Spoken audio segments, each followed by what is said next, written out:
Bonjour à tous et bienvenue dans ce nouveau mini-MOOC Les formations centrées sur le DELF junior et scolaire. En quelques minutes, nous allons, avec mes invités, tout vous dire sur cette certification.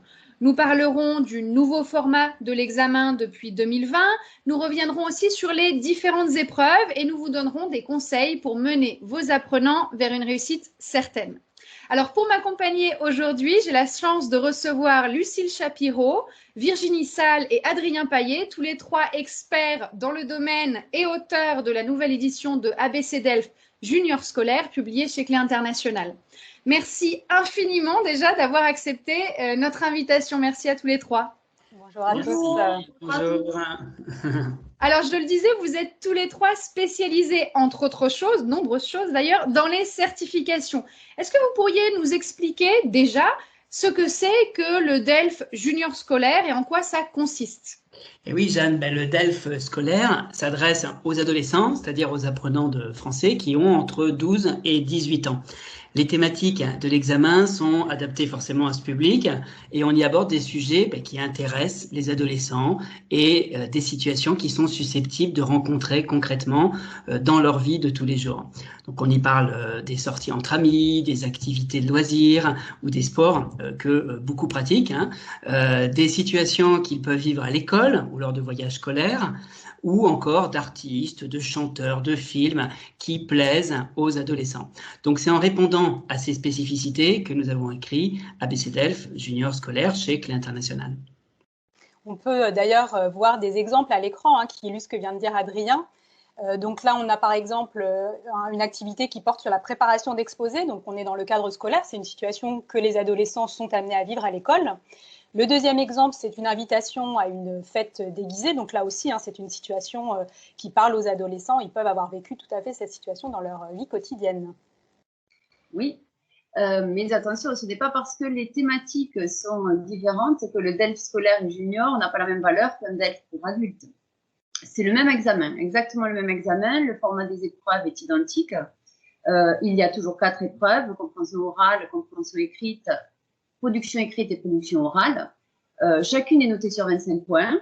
Les épreuves collectives, donc les épreuves écrites, durent 1h20 pour le niveau A1, 1h40 pour le niveau A2, 1h55 pour le niveau B1 et 2h30 pour le niveau B2. Alors, merci beaucoup pour ces explications qui nous permettent d'avoir une belle vision d'ensemble introductive à cette épreuve du DELF junior scolaire. On voit qu'il s'agit d'une épreuve d'un examen qui est adapté à nos jeunes apprenants, mais de ce que j'ai entendu, elle a été modifiée récemment, cette épreuve. Concrètement, quelles sont les nouveautés qu'on doit prendre en compte ? Oui, Jeanne, mais en fait, ce sont les épreuves de compréhension orale et de compréhension écrite qui ont été modifiées récemment. Dans le nouveau format, toutes les questions sont maintenant des questions fermées, des formats au format QCM, c'est-à-dire des questions à choix multiples. Il n'y a plus de questions ouvertes où le candidat devait rédiger sa réponse avec une phrase. Non, maintenant, c'est uniquement des questions fermées. Et au niveau B1, la durée de compréhension écrite est passée de 35 minutes à 45 minutes, car maintenant, il y a un exercice supplémentaire. Oui, et une autre nouveauté aussi dans les nouvelles épreuves, c'est qu'il y a plus de supports audio et écrit.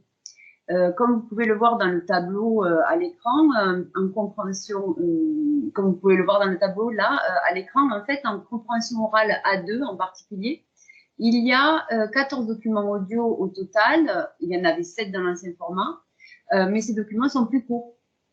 Et dans l'exercice A1, le candidat doit écouter 6 annonces très courtes et chaque annonce est suivie d'une question à choix multiple. Nous avons donc ajouté ce type d'activité dans la nouvelle édition, évidemment, d'ABC DELF. Il y a également une autre nouveauté à prendre en compte, c'est l'ajout d'intrus.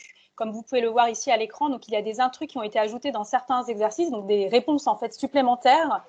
Et c'est le cas de l'exercice 4 de compréhension orale A2 que vous voyez à l'écran. Il y a l'ajout de 2 situations qui ne correspondent à aucun dialogue. Donc il faut être particulièrement vigilant lorsqu'on réalise cet exercice.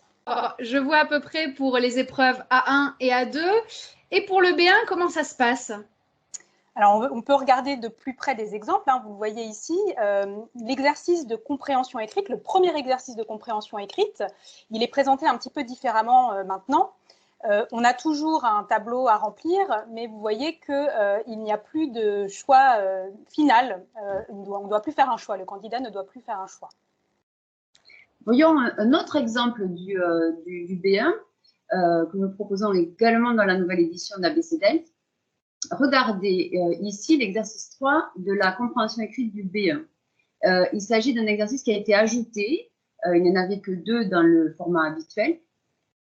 Cet exercice a été ajouté pour équilibrer le nombre de questions et de points par exercice, ainsi que la longueur des textes. Et dans le questionnaire à l'écran, on visualise très bien aussi le nouveau format des questions vrai-faux, donc des questions à choix binaire, et pour lesquelles il n'est plus demandé au candidat de justifier le choix, donc le vrai-faux, par une phrase du texte, donc en écrivant, en recopiant une phrase du texte. Alors d'accord, je vois. Donc avec toutes ces nouveautés, on pourrait penser que tout change dans le DELF Junior, mais en fait, si on voit les exemples que vous nous donnez, il s'agit plutôt de subtilité et la grande majorité des contenus reste la même, n'est-ce pas? Comment vous y êtes pris dans la nouvelle édition d'ABC DELF Junior que vous avez publiée chez Clé International pour préparer tant aux activités habituelles qu'aux nouveautés? Alors effectivement, hein, Jeanne, il y a à la fois donc, des anciens formats et donc des nouveaux formats dans le ABC DELF nouvelle édition. Donc nous avons conservé ajouté un tiers d'exercices au nouveau format et conservé des exercices à l'ancien format. Puisque ce qu'il faut savoir, hein, c'est que dans les épreuves officielles du DELF, le nouveau format apparaît en fait progressivement. Donc en 2023, ce sera effectivement le nouveau format qui sera là à 100%. Mais en attendant, on va avoir coexistence d'activités à l'ancien format et d'activités au nouveau format.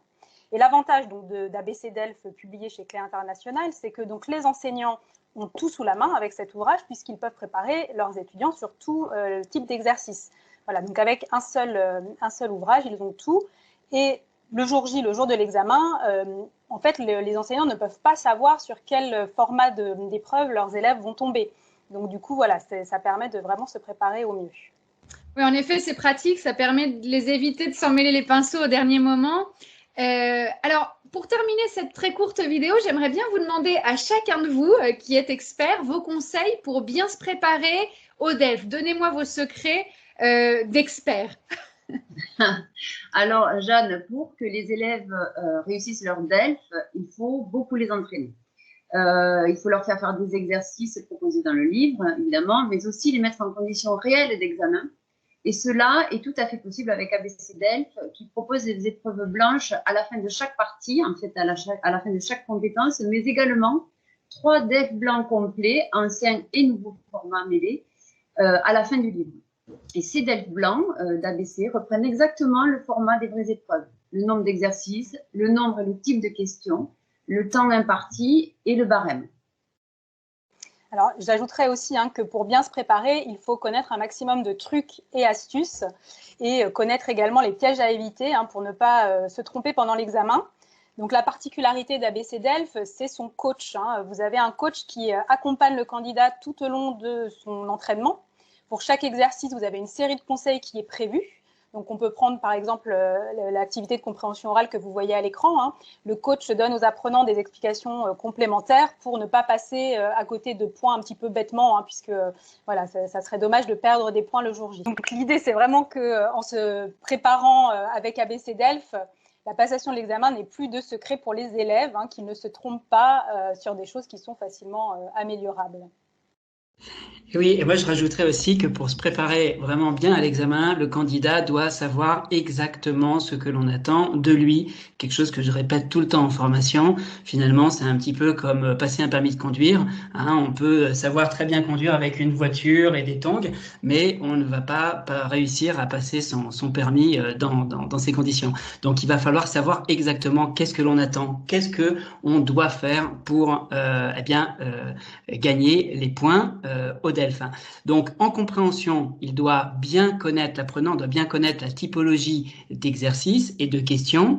Pour les exercices de production, par exemple, il doit apprendre à bien lire la consigne, à répondre à toutes les questions de la consigne. Ça, c'est vraiment important. Et enfin, savoir comment il va être évalué. Hein, et pour cela, il va devoir connaître très bien la grille d'évaluation, qui n'est pas toujours facile à comprendre pour les apprenants, surtout pour les premiers niveaux. Et donc, c'est pour cela que on a mis en place une copie témoin avec la grille de manière analysée, simplifiée et détaillée, comme vous pouvez le voir ici dans l'extrait. Cet outil, il est vraiment très intéressant pour bien comprendre le fonctionnement de la grille, savoir où gagner des points et où surtout ne pas en perdre. Il y a aussi le DVD, très utile, qui propose donc de vraiment plonger en immersion dans l'épreuve de production orale et s'y préparer donc au maximum. Donc le DVD contient 3 vidéos. Dans la première vidéo, vous allez retrouver le déroulement des épreuves. C'est un petit peu comme une vidéo dans un avion, vous voyez un petit peu hein, avec les consignes de sécurité. Ben là, on a un peu la même chose. Qu'est-ce qui va se passer concrètement pour rassurer l'apprenant? Il doit savoir concrètement ce qu'il va vivre au moment de l'épreuve de production orale. Donc, qu'est-ce qu'il doit apporter avec lui? Qu'est-ce qui est interdit? L'ordre des activités, etc. Dans la deuxième vidéo, eh bien, il y a une passation complète de production orale, servant de modèle aux apprenants. Et enfin, dans la troisième vidéo, très ludique, hein, on retrouve le quiz du DELF. Donc là, on y voit un candidat se confronter à 10 situations très concrètes pendant l'examen oral. Et alors, c'est souvent avec beaucoup d'humour. Et donc, dans chaque situation, il y a 2 erreurs et une bonne façon d'agir. Et donc, eh bien, les apprenants, vos apprenants, vont devoir découvrir quelle est la bonne façon d'agir pour chacune de ces situations. Voilà, donc en fait, ces vidéos, elles sont accessibles pour chaque niveau, hein, dans le DVD à l'intérieur du livre. Et vous retrouvez également le quiz du DELF à 2 sur la chaîne YouTube de Clé Internationale. Et d'ailleurs, vous pouvez la retrouver très très facilement grâce au code QR qui est affiché ici ou le lien que vous voyez. Voilà. Alors, merci infiniment à tous les 3 pour ces explications qui, je l'espère, aideront les enseignants, nos collègues à préparer au mieux leurs élèves grâce à la nouvelle édition d'ABC DELF scolaire et junior. Je vous dis à tous à très bientôt pour un nouveau mini-MOOC Les Formations et en attendant, restez connectés sur nos réseaux pour ne rien perdre de notre actualité. Merci à tous les 3 et à tous. Au revoir. Merci. Merci, au revoir.